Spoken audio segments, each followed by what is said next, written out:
할렐루야. 오늘도 주일 2부 예배에 나오신 여러분 모두를 주님의 이름으로 축복합니다. 여러분의 영혼이 잘된 것처럼 범사가 잘되고 강건한 은혜가 있기를 바랍니다. 오늘 밖에는 백중제로 인해서 온 세상이 이 백암시내가 떠들썩한데, 여러분 오늘 우리는 이 자리에서 하나님을 만나 하나님을 찬양하는 일로 우리의 온 마음과 정성을 다하고 그분께 집중해야 될 줄로 믿습니다. 우리나라 사람들의 생각 속에 깔려있는 지배적인 생각 중 사상 중 하나가 바로 유교 사상일 겁니다. 조선시대에 유래해서 지금까지 저와 여러분을 포함해서 우리나라 사람들의 사고 형성에 지대한 영향을 주었다라고 해도 과언이 아니죠. 물론 이 유교가 나라를 사랑하고 부모를 공경하는 귀한 유산을 우리에게 물려준 것도 사실이지만, 반면에 사회 전반에 이르기까지 좋지 않은 영향을 준 것도 사실입니다. 오죽하면 공자가 죽어야 나라가 산다라고 하는 책이 다 나왔을까요? 이 책은 상명대학교 중어중문학과 교수인 김경일 교수님이 지은 책인데요, 저자는 미국 워싱턴 대학에서 동아시아의 고대 문자와 문명에 대해서 공부를 했고요, 이 책을 통해서 600년간 한국인의 정서를 지배해온 유교 문화의 허위와 위선에 대해서 정면으로 도전을 했습니다. 이 유교가 우리에게 가져다준 사회적 병폐 가운데 가장 대표적인 것 한 가지는 허례허식일 거예요. 소위 채채채하는 체면 문화입니다. 없어도 있는 채, 아무것도 아니면서도 근엄한 채, 그리고 하지 않았으면서 내가 다 한 것처럼 다 한 채 하는 채채채 문화예요. 우리나라 양반네들이 밥도 못 먹고 굶으면서 이를 쑤시고, 쌀도 없으면서 아궁이에 불을 떼고, 사업은 기우러 가면서 큰 차, 외제차 타고 다니고, 물건은 별거 아니면서 포장은 요란하고, 건물 외부는 화려하고 멋있는데 내부는 부실투성이고, 이 모든 것이 뭘까요? 결국 사람이 보이는 것에만 관심을 갖고 있다라는 거죠.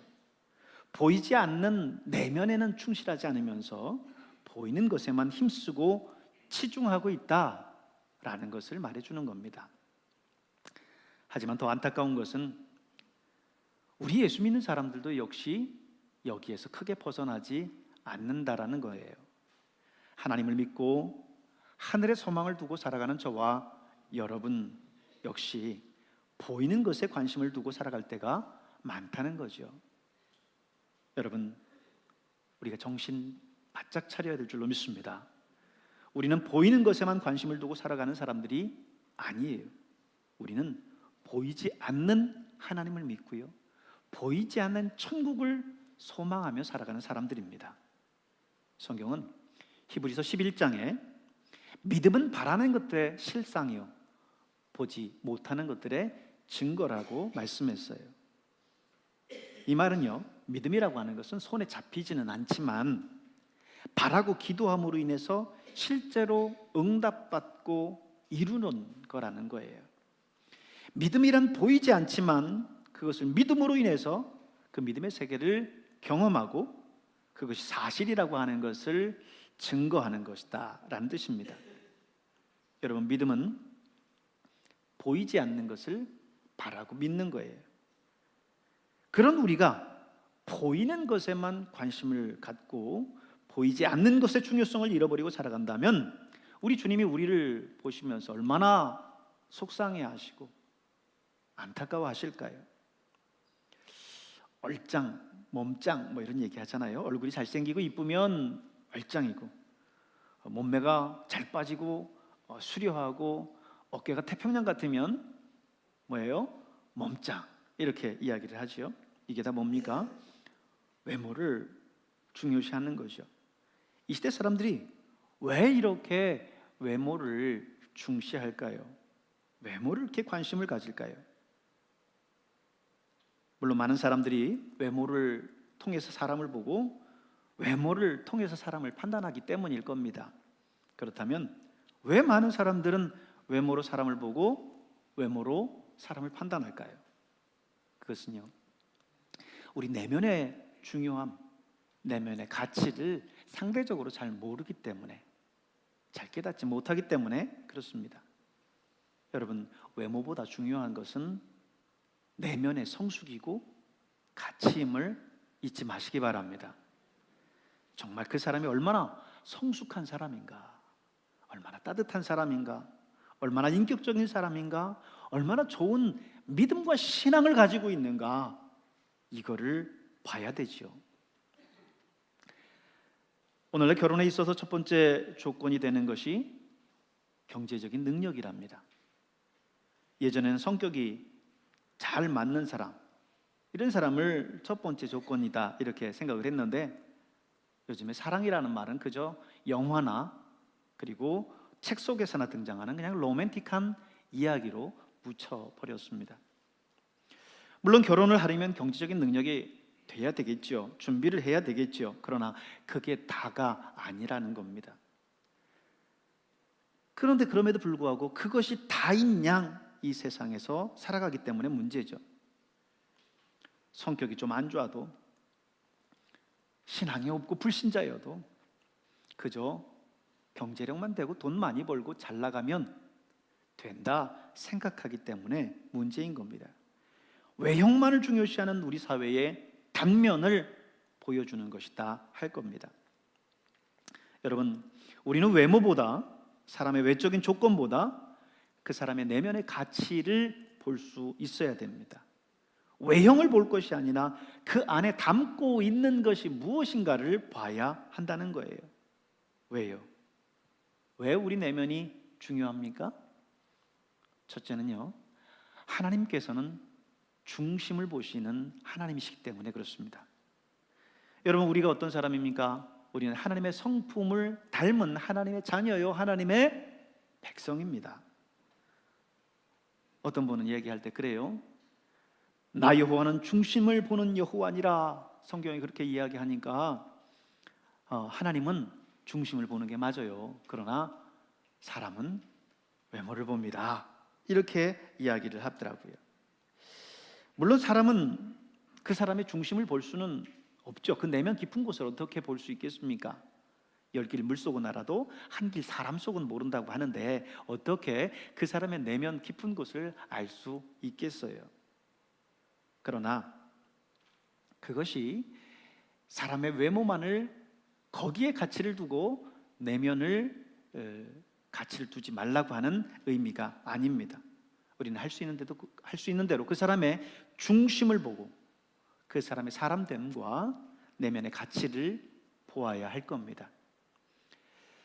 직접 처음 만났을 때 그 사람을 보자마자 그 사람이 어떤 사람인가 라고 하는 것을 알 수는 없을 거예요. 그러나 그와 함께 살아가면서 1년, 2년, 5년, 10년 같이 살아가다 보면 그 사람이 어떤 사람인지 그 사람의 내면은 못 봐도 그 삶을 통해서 우리는 그 사람을 알 수 있어요. 내면의 가치, 그 가치를 중요시 할 수 있길 바랍니다. 두 번째는요, 예수님께서도 이 내면의 중요성을 강조하셨어요. 예수님께서는 보이는 것에만 관심을 갖는 사람들을 정말이지 싫어하셨어요. 그게 누굽니까? 바리새인들과 서기관들이에요. 그들은 늘 기도할 때 마을 거리 어귀에 서서 기도했습니다. 왜요? 사람들이 지나가면서 봐야 되니까. 야, 저 사람은 열심히 정말 기도하는 훌륭한 거룩한 바리새인이야 하면서 사람들이 인정해 주기를 바랬던 것이요. 그리고 발에 끌리는 옷을 입고 다녔어요. 그것이 그의 거룩을 보여주는 양 그렇게 입고 다녔습니다. 그리고 다른 사람들의 율법에 어긋난 모습을 보면 그것을 신랄하게 지적합니다. 자기 눈에 들어있는 들보는 보지 못하면서 남의 눈에 있는 티를 보는 사람들이에요. 예수님은 이들을 향해서 뭐라고 말씀했죠? 회칠한 무덤과 같다 그랬습니다. 회칠한 무덤, 겉은 번지르니 하지만 그 안에는 썩은 송장 냄새가 난다라는 거지요. 겉으로만 그럴싸하게 살아가지 그 내면에는 성숙하지 못한 비인격적인, 그리고 하나님을 사랑하지 않는 그런 신앙의 모습이 있다라고 하는 거예요. 여러분, 우리는 담고 있는 그릇보다 무엇을 담고 있느냐가 더 중요함을 우리가 기억해야 됩니다. 바로 이런 점에서 오늘 사도 바울은 우리에게 귀한 말씀을 주시고 계세요. 오늘 본문에 보면 우리가 이 보배를 질그릇에 가졌으니 그랬습니다. 이 보배를 질그릇에 가졌다. 자, 이거 보면 우리의 외적인 모습은 질그릇이에요. 하나님께서 우리를 지으실 때 어떻게 지었죠? 흙으로 사람을 지으셨습니다. 결국 우리의 육신은 한 줌의 흙이 되어 이 땅의 흙으로 돌아갈 겁니다. 왜? 하나님이 흙으로 우리를 지으셨기 때문에 우리는 흙으로 돌아가는 게 마땅합니다. 그래요, 우리는 질그릇입니다. 그 질그릇에다가 무슨 줄 하나 더 긋고 이쁜 그림을 그려놨다고 해서 그 질그릇이 무슨 옷그릇이 되는 게 아닙니다. 여러분, 그저 질그릇일 뿐이에요. 가끔 사람들이 그런 얘기하죠. 호박에 줄 그어놨다고 수박 되냐고. 호박에다가 10줄을 그리든 100줄을 그리든 그 호박은 그저 호박일 따름입니다. 질그릇에 아무리 예쁘게 그림을 그려놓는다 하도 그것은 예쁜 질그릇일 뿐이지 그저 질그릇인 거예요. 여러분, 그렇다고 해서 여러분의 외모를 신경 쓰지 말고 머리도 산발을 하고 다니고 옷도 무슨 빨지 않고 그렇게 입고 다니라고 하는 게 아니에요. 머리도 깨끗하게 하고 옷도 깨끗하게 하고 그렇게 외모도 깔끔하게 하고 다니지만 더 중요한 것은 외모의 가치, 외모의 그 가치가 나를 만들어주는 게 아니라 내 내면에 있는 가치가 나를 만든다라고 하는 것을 잊어서는 안 된다는 겁니다.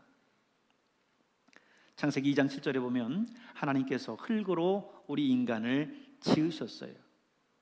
얼마 전 우리가 공동체 성경 읽기 예레미야서를 읽었죠. 거기에 보면 예레미야는 하나님을 토기장이에 비유하고요, 그리고 우리를 질그릇에 비유합니다. 진흙에 비유해요. 그렇죠? 마치 토기장이가 그 진흙을 빚어서 질그릇, 토기를 만들듯이 하나님이 흙으로 우리를 빚으셔서 오늘 저와 여러분의 모습을 만들어 주셨어요. 그래서 예레미야 18장 6절에 보면 이렇게 얘기합니다. 여호와의 말씀이라 이스라엘 족속아, 이 토기장이가 하는 것 같이 내가 능히 너희에게 행하지 못하겠느냐. 이스라엘 족속아, 진흙이 토기장이의 손에 있음 같이 너희가 내 손에 있느니라.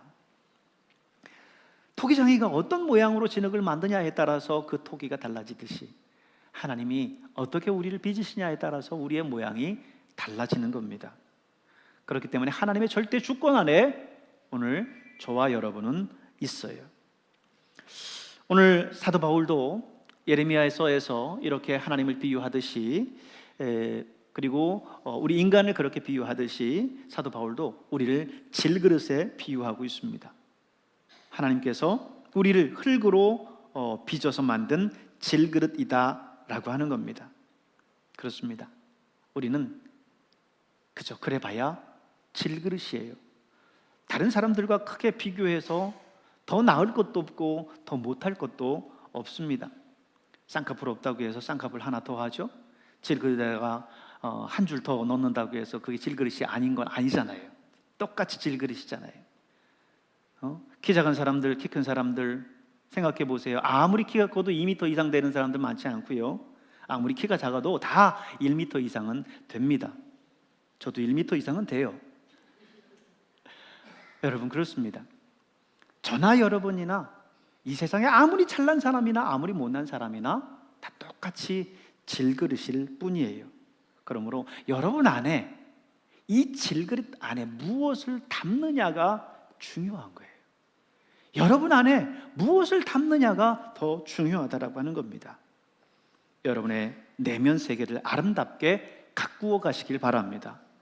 여러분의 마음, 여러분의 속사람, 여러분의 신앙을 아름답게 가꾸십시오. 세월이 가면 참 여기저기 주름도 생기고 몸도 마음도 참 지치고 또 늙고 후패해집니다. 성경 그래서 우리의 겉사람은 후패하나 그랬어요. 우리의 겉사람은 후패하나 우리의 속사람은 날로 새롭도다 그랬어요. 우리의 몸은 세월이 가면 늙을 수밖에 없어요. 여기에 누구도 예외함이 없습니다. 그러나 우리의 속사람은요, 세월이 가도 날마다 새로워질 수 있어요. 더 멋져질 수 있습니다. 그러므로 여러분 안에 속사람을 더 멋진 모습으로 만들어 가시길 바랍니다. 여러분이 70, 80, 90이 되었어도 여러분의 속사람은 젊은 마인드를 유지하고 살아갈 수 있어요. 여러분 젊게, 여러분 아름답게 살아갈 수 있기를 바랍니다. 사도 바울은 앞서 말했던 것처럼 외모보다 더 내면이 중요하다라고 말합니다. 그러나 그 이상을 오늘 본문 속에서 얘기하고 있는 거예요. 거기에서 끝나는 게 아닙니다. 우리가 질그릇에 불과하지만 우리 안에 우리와는 비교할 수 없는 보배를 담았다는 거예요. 우리와는 비교할 수 없는 보배를 담았다는 겁니다. 그게 누구십니까? 예수님이세요.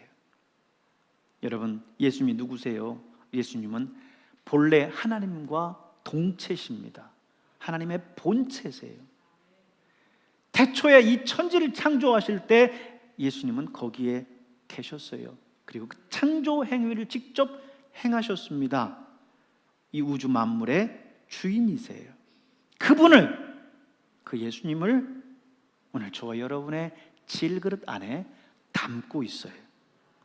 사도 바울은 고린도전서 3장 16절에 너희는 너희가 하나님의 성전인 것과 하나님의 성령이 너희 안에 거하는 것을 알지 못하느냐 그랬어요. 여러분 잊지 마십시오. 여러분은 성전이에요. 왜 여러분이 성전입니까? 여러분의 질그릇 안에 보배로우신 예수님을 담고 있고 보배로우신 예수님을 모시고 있기 때문에 그렇습니다. 사도 바울은 그로 인해서 감격했어요. 나같이 못난 인간, 내가 예수 믿는 사람들 그렇게 핍박하고 저주하고 잡아다 가두고 했었던 나 같은 인간도 우리 하나님께서 사랑하셔서 예수 믿게 하시고 그 질그릇에 예수를 담게 하셨으니 너무너무 감사했던 거예요. 사도 바울은 예수님을 보배로 모시고 그의 모든 가치관이 변화됐습니다. 지금까지 그가 가치 있다라고 생각했었던 모든 것이 별로 가치 있는 것이 아니라고 하는 것을 깨달았어요.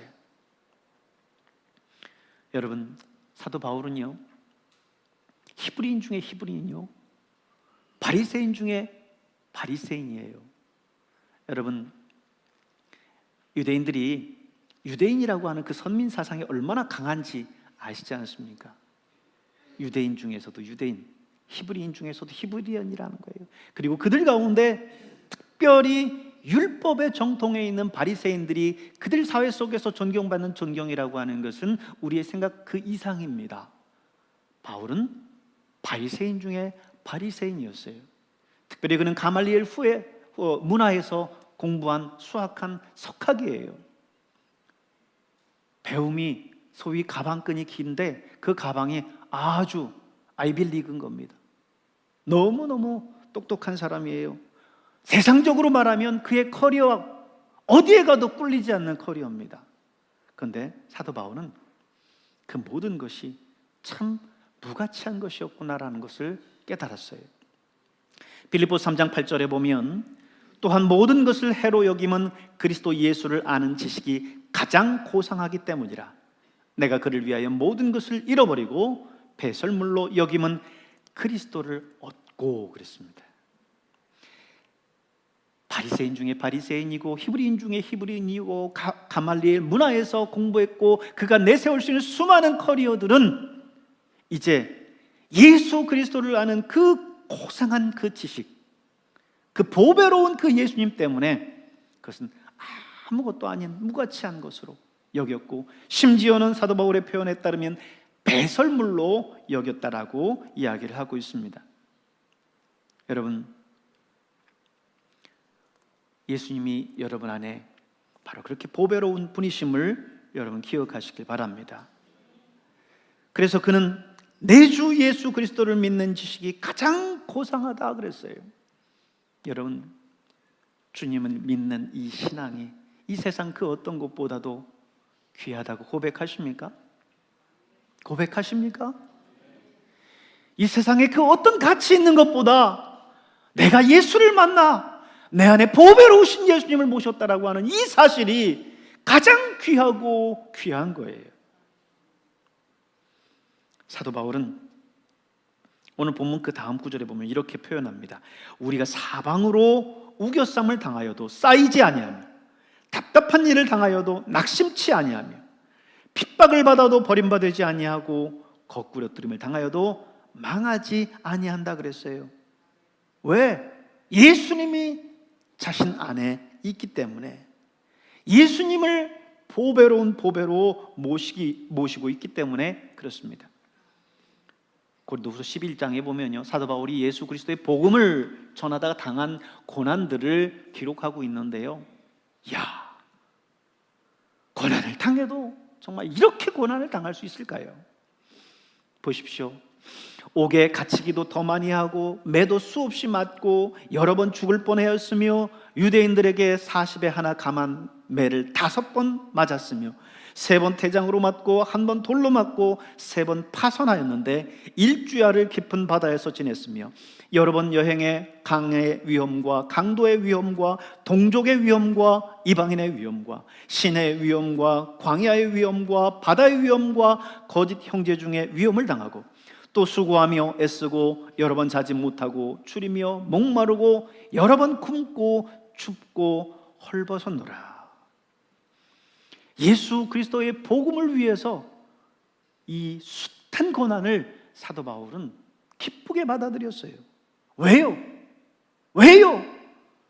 이로 인해서 얻은 그분이 너무너무 귀중하기 때문에, 내 안에 모시고 있는 이 질그릇에 담고 있는 그 예수 그리스도가 너무나 보배롭기 때문에 이 모든 것들은 그저 고난을 고난으로 여기지 않을 만큼, 고난을 감사로 여길 만큼 내 안에 모신 그분이 귀했다라는 거예요. 우리 예수님이 천국을 비유로 말씀해 주실 때 밭에 감추인 보화를 가지고 비유로 사용하신 적이 있어요. 마태복음 13장에 보면 나오는데요, 어떤 사람이 다른 사람의 밭에 가서 일을 했어요. 열심히 곡괭이질을 하는데 뭐가 톡 걸립니다. 그래서 파봤더니 그 안에 상자가 있어요. 그래서 그것을 무심코 열었는데 그 안에 어마어마한 보화가 거기에 가득한 거예요. 가슴이 쿵쾅쿵쾅 뛰기 시작합니다. 그래서 그것을 얼른 덮었어요. 어떻게 해야 되나 어떻게 해야 되나 하고는 돌아가서는 자기 집을 팔았습니다. 자기가 가지고 있는 모든 전답을 다 팔았어요. 그리고 돈을 모았습니다. 그리고 그 밭 주인에게 가서 이 밭을 내가 사겠노라고 이야기합니다. 그 밭 주인이 이 사람의 얘기를 듣고는, 이 사람이 실성을 했나, 이 밭의 시세가 어떻게 되는데 이 시세의 2배, 3배를 엄청나게 주고 사겠다고 말하니, 내가 오늘 이 사람 때문에 횡재했구나 생각하고는 그것을 팔았어요.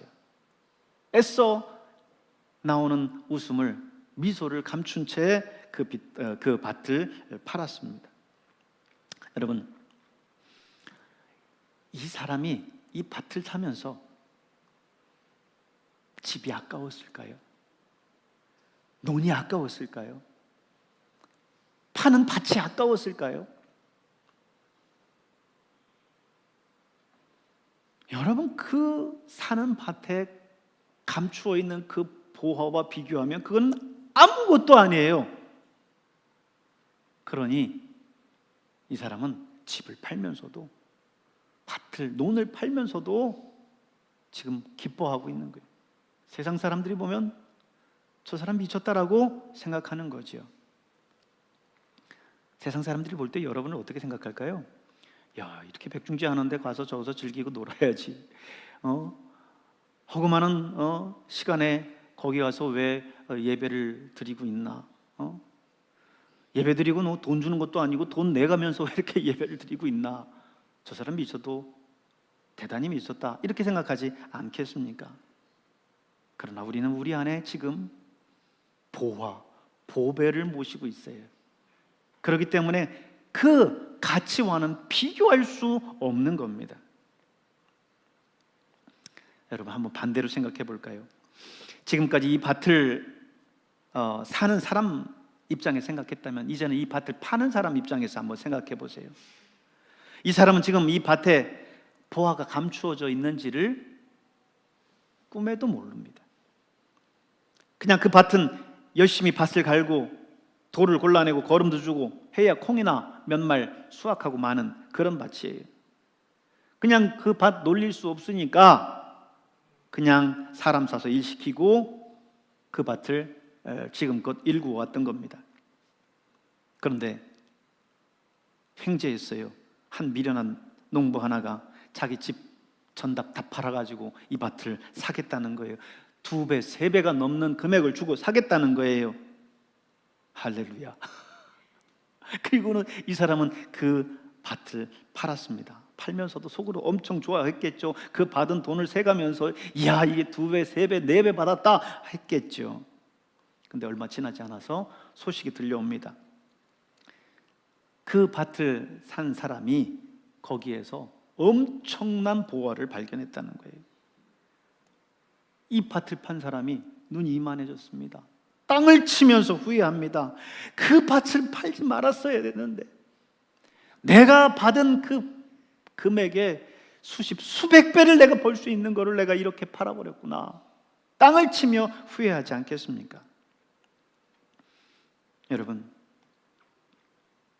혹 여러분은 신앙생활 하면서 이 보배로운 신앙을 세상의 값싼 그 어떤 것과 바꾸지는 않습니까?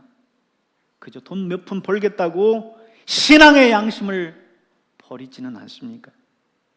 얼마 누려보지도 못할 세상 명예와 영화를 위해서 예수의 이름을 팔고 내 신앙을 포기하고 있지는 않습니까? 살면서 얼마나 큰 권세 잡겠다고 보배로우신 예수 그리스도를 버리고 그분이 우리에게 가르쳐 주신 그 가르침을 포기하고 살아가고 있습니까? 여러분 안에 계신 예수님은 이 세상 그 어떤 것과도 비교할 수 없는 귀중한 보배임을 잊지 마시길 바랍니다. 가장 소중함, 이 세상 그 어떤 것과도 바꿀 수 없는 priceless, 가격을 매길 수 없는 가장 값진 그분을 여러분 안에 모시고 있음을 늘 기억하면서 감격하고 감사하며 살아가는 여러분 될 수 있기를 주의 이름으로 축원합니다. 기도합니다.